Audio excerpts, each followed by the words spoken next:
तस्वीरें आपको दिखा रहे हैं बीजेपी मुख्यालय से। ये तस्वीरें हैं सीपी जोशी और सीएम भजनलाल शर्मा मौजूद हैं बीजेपी मुख्यालय में और अब से कुछ ही देर में यहां से निकलेंगे, आगे का कार्यक्रम रहेगा।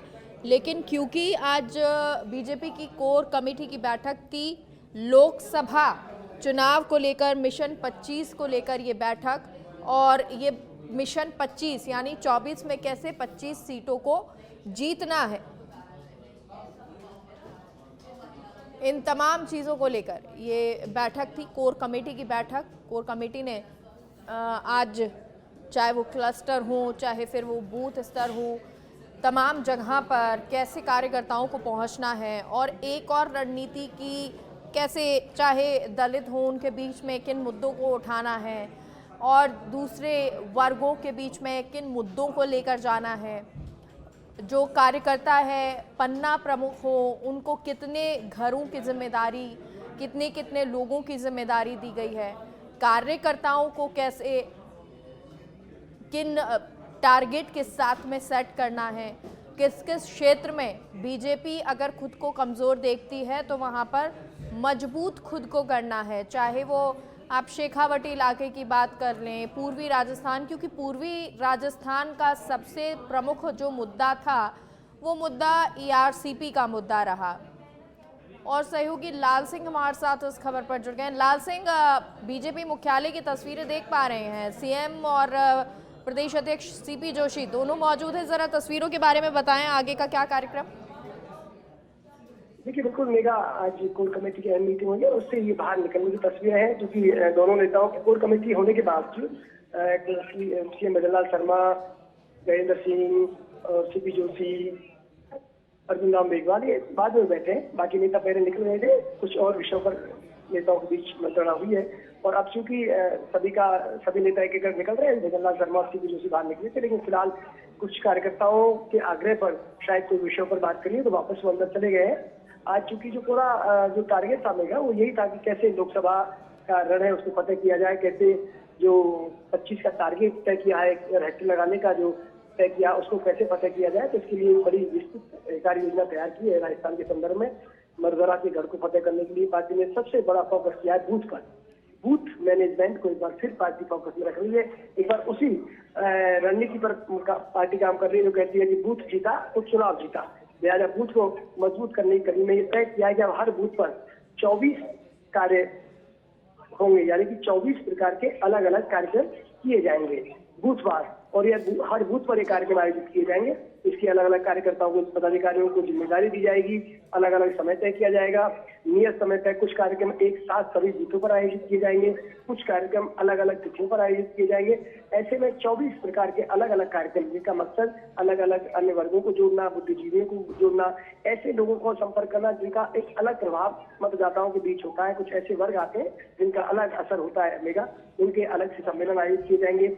आने वाले दिनों में दिग्गज नेताओं के दौरे तय किए जाएंगे, क्लस्टर वार दौरे होंगे, यानी 8 जो क्लस्टर बनाए उनमें 8 बड़े दिग्गज नेताओं के दौरे होंगे। इसके साथ ही लोकसभा वार दौरे होंगे। कुछ कोर मुद्दों पर चर्चा पार्टी में हुई है, खासकर ऐसा लगता है मेगा राजस्थान में ये जो ईआरसीपी और यमुना जल विवाद था, इसके निपटारे को लेकर निश्चित रूप से पार्टी जनता के बीच जाएगी और मैसेज देगी कि किस तरह ये जो मुद्दे थे जो लंबे समय से लटके हुए थे उनको हमने सॉल्व किया। ये बताएंगे कि हम किस तरह पानी को लेकर गंभीर है, किसानों को लेकर गंभीर है, क्योंकि दोनों ही जो बड़े अहम फैसले हैं 25 जिलों से जुड़े हुए हैं, जिनमें 13 जिले राजस्थान के पूर्वी इलाके के आते हैं, 3 राजस्थान के आते हैं, कुछ हरियाणा के और मध्य प्रदेश के जिले हैं। ऐसे करके करीब 25 जिलों में ये योजना लाभ पहुंचाएगी। तो निश्चित रूप से हरियाणा, राजस्थान और मध्य प्रदेश तीनों जिलों में इन योजनाओं का जिक्र किया जाएगा। इसके साथ ही जो कोर मुद्दे हैं मेगा, चाहे वो राष्ट्रवाद हो, उसको लेकर पार्टी हमेशा प्रमुखता पर रखती है। सनातन की जो लहर है उसको आगे बढ़ाने का काम पार्टी करेगी। विकास के मुद्दे पर हमेशा पीएम मोदी कहते हैं कि हम विकास की बात करते हैं। राष्ट्रवाद, विकास, राम, जो सनातन की लहर, ये मुद्दे कोर रहेंगे। इसके साथ ही मेगा जो अहम फैसले मोदी सरकार के 2 कार्यकालों के दरमियान हुए हैं उनका भी पार्टी जरूर लोकसभा में जिक्र करेगी। जिक्र ही नहीं करेगी बल्कि कनेक्टिविटी जनता से पैदा करना, क्योंकि इन कार्यों को करना कितना साहसिक था, उन कार्यों के बाद किस तरह उन इलाकों की तस्वीर बदली है और ये कितने जरूरी थे, क्यों नहीं किए गए, इसलिए में सरकारों ने ये काम किया। ये अपने आप में ये बताएंगे कितना अहम फैसला ये सरकार का है। जी मिलेगा। बिल्कुल लाल सिंह, आप जिक्र कर रहे थे कार्यक्रमों की कि अलग अलग जगह पर ये कार्यक्रम चलाए जाएंगे, तो अब मान लीजिए अलग अलग क्षेत्र हैं, संभाग हैं, क्या जातिगत समीकरण, क्षेत्रवाद समीकरण, इन समीकरणों को ध्यान में रखते हुए ये कार्यक्रम होंगे? उस आधार पर योजनाओं का जिक्र किया जाएगा? क्या आधार रहेगा इसका? देखिए मेगा, दरअसल पार्टी हमेशा सभी समीकरणों को साधने का प्रयास करती है, चाहे जातीय समीकरण की बात करें, क्षेत्रीय समीकरणों की बात करें। मैंने जैसा कहा कि क्लस्टरवार रणनीति तैयार हो रही है, लोकसभा वार रणनीति तैयार हो रही है, और इन आधार पर मैं कोई वर्ग अछूता नहीं रहेगा। हालांकि पीएम मोदी बार बार कह रहे हैं मेगा, हमारे लिए देश में 4 ही जातियां हैं, किसान है, महिला है, युवा है, मजदूर है। यही जातियां और इन जातियों को पूरी तरह साधेंगे, और साधेंगे कैसे? इनके कल्याण के लिए योजना लाकर, इनको मुख्य धारा में लाकर, क्योंकि ये वर्ग जिस दिन विकास की धारा में बह गए उस दिन अब विकसित भारत के लक्ष्य तय कर सकते। फिलहाल तस्वीरों जो देख रहे हैं मदनलाल शर्मा की जो निकल रहे हैं, और कोशिश हम उनसे करेंगे, क्योंकि अभी वो लगातार नवाचार कर रहे हैं, और हाल ही में उन्होंने एक बड़ा ऐतिहासिक फैसला लिया है कि किस तरह एक सीएम एक कॉमन आदमी की तरह नियमों का पालन कर रहे हैं, जो मैसेज देने की सीएम हूँ तो आपके बीच से, इसलिए अगर आपके लिए जो नियम बना है मेरे लिए भी नियम बना है। ऐसे में फिलहाल कुछ आग्रह पर मदनलाल शर्मा शायद इधर आ रहे हैं। तस्वीरों मेरे सहयोगी दिनेश आपको दिखा रहे हैं, ये तस्वीर आप देख सकते हैं। ये देखिए कुछ उनसे मिलने आए थे, क्योंकि जनसुनवाई हमेशा सीएम की पहली प्राथमिकता रही है, आप देखिए। और यहाँ भी तमाम लोग पहुंचे हैं उनसे कुछ अपनी बात रखने के लिए, कुछ अपनी समस्याओं को लेकर। उनसे भी देखो लगातार अब की मदनलाल शर्मा आप तस्वीरों में देख रहे हैं कि उनसे मिल रहे हैं, उनकी बात सुन रहे हैं, संवाद कर रहे हैं, क्योंकि ये मदनलाल शर्मा के कार्यकाल के दौरान अगर अहम कामों की बात होगी मेगा, तो निश्चित रूप से जरूर होगा। जिनसे मिल रहे हैं सीएम, क्या ये आम लोग हैं या फिर कार्यकर्ता? क्योंकि बीजेपी मुख्यालय है तो शायद कार्यकर्ता यहाँ पर पहुंचे होंगे। कौन कौन लोग हैं यहाँ पर? मैं जहाँ भी आप देखते हैं मेगा, चाहे बीजेपी मुख्यालय हुआ तो नियमित सुनवाई करते ही अपने सीएमआर में, तो नियमित सुनवाई करती हैं। लेकिन यहाँ पर जो आप तस्वीर देखें कि यहाँ पर भी लोग पहुंच गए, उनको पता है कि उनकी बातें सुनी जाती है, उनको पता है कि लोग मानते हैं, सीएम हमारी बातें सुनते हैं। इसलिए ऐसे में ये देखने वाली बात होती है कि कैसे लगातार कोशिश भी करें। जब आप एक आम सीएम, आपने बड़ा बेहतरीन उदाहरण किया है कि आप नियमों का पालन करते हैं, लाल बत्ती पर रुकती है गाड़ियां, ये देश के लिए एक बड़ा बेहतरीन उदाहरण है जी साहब।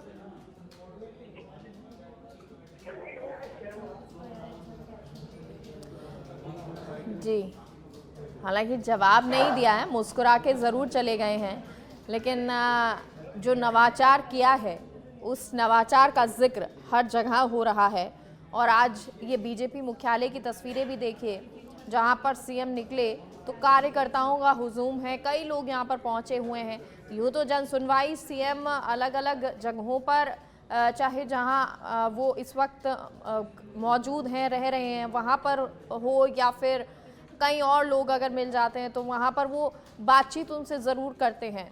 लेकिन आज बीजेपी मुख्यालय का भी कुछ ऐसा ही नज़ारा नज़र आया है, जहां पर एक भीड़ नज़र आ रही है, क्योंकि अब आम जनता के ये सीएम जो जनता से संवाद भी करते हैं, जनता की तरह सामान्य व्यक्ति की तरह रहते हैं। लाल सिंह, आप जुड़े हुए हैं, आपको आवाज़ आ रही है मेरी?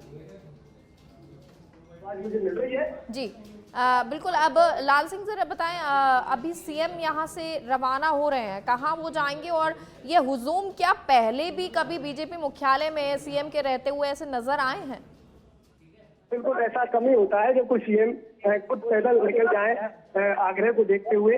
और फिलहाल मेरे सहयोगी आपको एक एक तस्वीर दिखाने का प्रयास कर रहे हैं, और हम भी आपको लगातार निगाह दिखाएंगे कि कैसे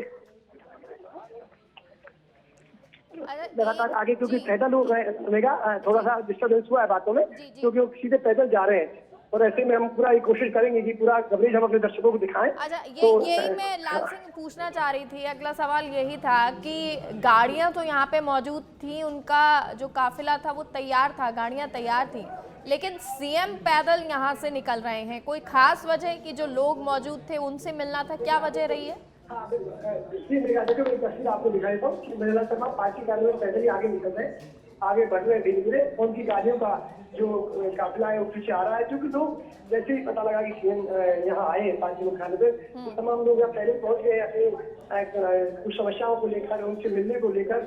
और चूंकि जब से उनको पता लगा है कि सीएम मृणाल शर्मा जहाँ भी जाते हैं जनसुनवाई करते हैं, कार्यकर्ताओं की सुनते हैं, आम जनता की सुनते हैं, तो ऐसे में ये तस्वीर आप भाजपा मुख्यालय के बाहर की तस्वीर देखते हैं, तो पैदल से निकले और बाहर पहुंच गए। बाकी गाड़ियों का काफिला मेरा पीछे पीछे आ रहा है। बिल्कुल, और यहाँ पर भी देखिए लोग मौजूद हैं, कह सकते हैं कार्यकर्ता, क्योंकि कार्यकर्ताओं में भी जब ये भावना होती है कि भाई सीएम जनता के बीच मौजूद रहते हैं और कार्यकर्ताओं को भी सुनते हैं, तो कार्यकर्ता और जोश उत्साह के साथ में पहुंचता है। और जब ये पता चला बीजेपी मुख्यालय में मौजूद हैं, तो वहाँ पे भी लोगों का पहुंचने का सिलसिला जारी है। ये तस्वीरें लाल सिंह देख पा रहे हैं, अभी बातचीत कुछ कर रहे हैं, ये क्या बातचीत है ज़रा बताएं। देखिए बिल्कुल मेघा, ये आपने एक बहुत ही बेहतर तस्वीर है कि अपने पूरी सुरक्षा घेरे को छोड़कर, अपने कारगिल को छोड़कर सीएम पैदल निकले, और जहां तक भी उनको कार्यकर्ता या तमाम जो फरियाद लेकर अपने आए थे उनसे एक एक से बात की है, संवाद किया है। और अब जाके जब उनकी गाड़ियां पहुंची है उनके पास, तब वो बैठ कर जा रहे हैं, क्योंकि जब उनको पता लगा कि तमाम लोग काफी देर से इंतजार कर रहे हैं, तो ऐसे में सीएम मृणाल शर्मा ने एक एक जो कार्यकर्ता एक एक जो पहुंचे थे उनसे मिलना मुनासिब समझा। धीरे धीरे लगातार मकसद यही है कि कैसे जो आम व्यक्ति का जो दर्द है, आम व्यक्ति की जो समस्या है, उनको समझा जाए, उनको दूर किया जाए। जी मेघा, और फिलहाल हम एक तस्वीर और दिखाने की कोशिश करेंगे कि लाल बत्ती पर जो कारकेट रुकता है, वो कारकेट सीएम का रुकेगा, कि कारकेट यहाँ से निकल गया है। और फिलहाल ये जो तस्वीर आप देख रहे हैं, आगे देखो लाल बत्ती है, मेरे सहयोगी आपको दिखा रहे हैं, लाल बत्ती है और सीएम का काफिला रुक गया। देखिए तस्वीरों में ये भी हम आपको तस्वीर दिखाते हैं कि लगातार सीएम कोशिश कर रहे हैं कि वो नियमों का पालन करें। और फिलहाल ये तस्वीर आप देख रहे हैं, लाल बत्ती होते ही राजमहल चौराहे पर आप सच पे रख के दर्शकों को हम एक्सक्लूसिव तस्वीर दिखा रहे हैं कि सीएम का काफिला रुक गया है। यहाँ पर जैसे ही आगे गाड़ी पहुंची है, फिलहाल बिल्कुल लाल सिंह, और आप भी पूरी कोशिश कर रहे हैं कि उन गाड़ियों की तस्वीर दिखाएं, बेहतरीन कोशिश है। एक चीज आपसे लाल सिंह जानना जी लाल सिंह एक चीज आपसे जानना चाहेंगे। ऐतिहासिक क्योंकि आपने साबित कर दिया कि कार्यकर्ता सीएम बने, तो आप दर्द को समझते हैं, आम जनता के दर्द को समझते हैं। बहुत बहुत धन्यवाद। बस जनता के लिए है, जनता को किसी तरह की परेशानी नहीं हो, और जनता सर्वोपरि है। हमारी वजह से किसी को परेशानी होती है तो ठीक नहीं होता। आपकी पूरी कैबिनेट के लिए भी ये नियम होगा सर? सभी मानेंगे भाई सर इसको? मानना चाहिए सभी। Thank you. आप निकल गए। देखिए तस्वीर जो बता रही। बिल्कुल लाल सिंह, और बातचीत हुई और सीएम ने कहा कि जनता को परेशानी नहीं होनी चाहिए, जनता सर्वोपरि है, और ये सर्वोपरि जनता यानी उसी को सर माथे बैठाया। सीएम ने जब हमसे बात की, उन्होंने पूछा कि ये हम आम आदमी के दर्द को समझते हैं, इसलिए फैसला लिया गया है। फिलहाल हमने पूरे तस्वीरें दिखाई और हमने लगातार प्रयास भी किया, उनसे बात भी की, उन्होंने बात भी की मीडिया से। जी मेघा। बिल्कुल लाल सिंह, एक चीज समझना चाहेंगे, देखिए इस पूरी तस्वीर को आप देखते हैं, अधिकारियों के लिए बड़ी समस्या हो जाती है। इस वक्त अधिकारी किस तरह से महसूस कर रहे हैं, वो सुरक्षा गार्ड जो इस पूरी सिस्टम को समझाने की इस सिस्टम में मौजूद हैं, वो कैसे इसको मैनेज कर रहे हैं?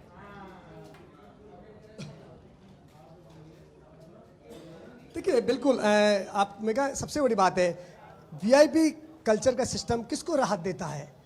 ना वो प्रशासन को राहत देता, ना वो पुलिस को राहत देता, ना वो आम आदमी को राहत देता है। क्योंकि जब वीआईपी काफिले बार बार, तो ये आम आदमी परेशान होते हैं, इनको बार बार रुकना पड़ता है, जाम की नौबत आ जाती है। तो ऐसे में बिल्कुल लगातार चलते हैं, उनकी सुरक्षा का घेरा उनके साथ चलता है, कारकेट उनके साथ चलता है। पूरा प्रयास यही रहता है मेघा कि उसमें कोई कोताही नहीं बरती जाए। लेकिन आप देखिए जब उनका काफिला रुकता है तो आम जनता के बीच एक पॉजिटिव मैसेज जाता है। वो जब देखते हैं गाड़ी के बगल में जाकर, तो अच्छा यहाँ सीएम रुके हुए हैं, अच्छा लाल बत्ती इसलिए सीएम रुके हुए हैं, तो उनको खुद को भी लगता है कि हमको भी ऐसे नियमों की पालना करनी चाहिए, मानना चाहिए हमें भी। तो आम आदमी को ये नसीहत भी है, सीख भी है कि किस तरह वीआईपी कल्चर को ख़त्म कर सीएम ने एक बेहतरीन उदाहरण पेश किया। और देखो बेगा, जब मैंने उनसे सवाल किया तो मैंने कहा क्या मंत्रियों को भी पालना चाहिए, तो उन्होंने कहा करना चाहिए।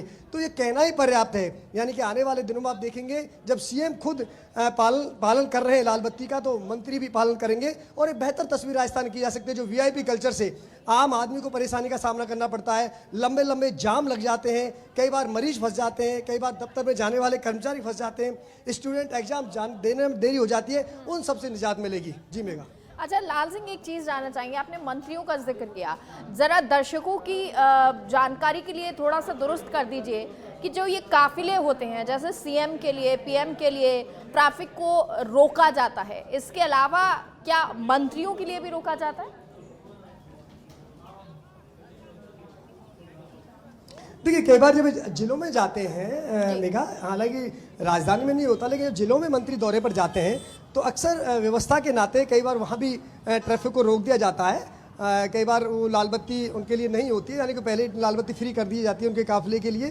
कई बार केंद्रीय मंत्रियों के साथ ये देखने में आता है। हालांकि राजधानी में तो राज्यपाल, सीएम और बाकी जो अन्य बड़े वीआईपी मूवमेंट होते हैं उनके साथ ऐसा किया जाता है। लेकिन बाकी यहाँ तक कि अगर हम बात करें तो ये बाहर जब जिलों में मंत्री दौरे पर जाते हैं तो उनके साथ ये देखने को मिलता है कि कई बार ट्रैफिक को रोका जाता है, तब कहीं ना कहीं वहाँ भी दिक्कतों का सामना करना पड़ता है मेगा। लेकिन अब अगर सीएम ये कर रहे हैं तो निश्चित रूप से एक बेहतर तस्वीर देखने को मिलेगी, मंत्री भी इसकी पालना करेंगे। जी बिल्कुल, बिल्कुल सही कहा आपने लाल सिंह। एक और चीज़, क्योंकि देखिए बीजू जॉर्ज जोसेफ वो पूरी व्यवस्था को इस वक्त देख रहे हैं, तो कैसे पुलिस कमिश्नर होने के नाते जी सीएम रुक रहे हैं लाल बत्ती पर, पालन कर रहे हैं, क्या मैसेज आ रहा है? मतलब खुद पालन कर रहे हैं उन नियमों का?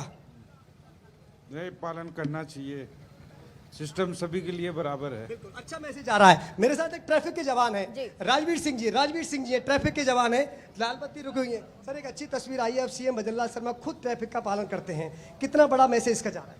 बहुत अच्छा मैसेज है, आम पब्लिक को राहत मिलेगी इससे, और जो आए दिन जाम की समस्या है वैसे वो होता था, डाइवर्शन करते थे, उसमें भी निजात मिलेगी। अच्छा मैसेज है, बहुत अच्छा। आपके लिए राजवीर जी बड़ी चुनौती होती है ट्रैफिक को, राहत मिलेगी और अच्छी पहल है, अच्छी सोच है। देखिए ये ट्रैफिक के जवान है राजवीर सिंह जी, जिनको उनको पता है किस तरह ट्रैफिक को मैनेज करना एक बड़ी चुनौती होती है। उनका खुद का कहना है कि एक बड़ी राहत जनता को मिलेगी, प्रशासन को मिलेगी। मेघा बिल्कुल, और इस ट्रैफिक को भी जो आम लोग हैं उनको भी लग रहा है कि चलिए एक अच्छी पहल की है, और इस पहल से जो और लोग हैं उनको भी, जो वीआईपी है उनको भी एक संदेश जाएगा और शायद वो भी इसकी पालना करें। बहरहाल अगर अभी बात करें लाल सिंह, आगे सीएम का क्या कार्यक्रम है? देखो अभी सीएम सीएमआर निकले और बाकी आगे जो अपडेट होगा हम दर्शकों को अपडेट कराएंगे। मेघा अच्छा, और जो कोर कमेटी की बैठक हुई है, तमाम यहाँ पर बड़े नेता मौजूद थे, क्या सब अब यहाँ बीजेपी मुख्यालय से निकल चुके हैं? देखिए अभी शायद सीपी जोशी जो प्रदेश अध्यक्ष है वो अभी पार्टी मुख्यालय में है मेगा। बाकी जो तमाम कोर कमेटी के मेंबर थे वो अभी अपने अपने गंतव्य स्थान की तरफ जा चुके।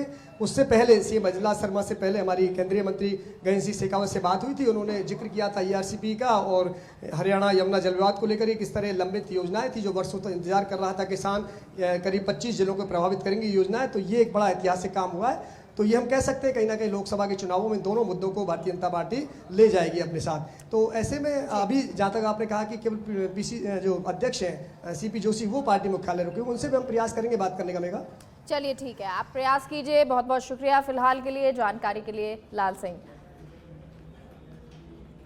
तो ये, और चलिए एक बार फिर से आपको सुनाते हैं सीएम ने क्या कुछ कहा है। किसी तरह की परेशानी नहीं हो, और जनता सर्वोपरि है। हमारी वजह से किसी को परेशानी होती है तो ठीक नहीं होता, बस जनता के लिए है, जनता को किसी तरह सर्वोपरि है, जनता को कोई परेशानी नहीं होनी चाहिए। हमारी वजह से परेशानी हो ये ठीक नहीं होता है, और ये संदेश सीएम भजन लाल शर्मा ने आज दिया मीडिया से बातचीत करते हुए, सच बेधड़क से बातचीत करते हुए।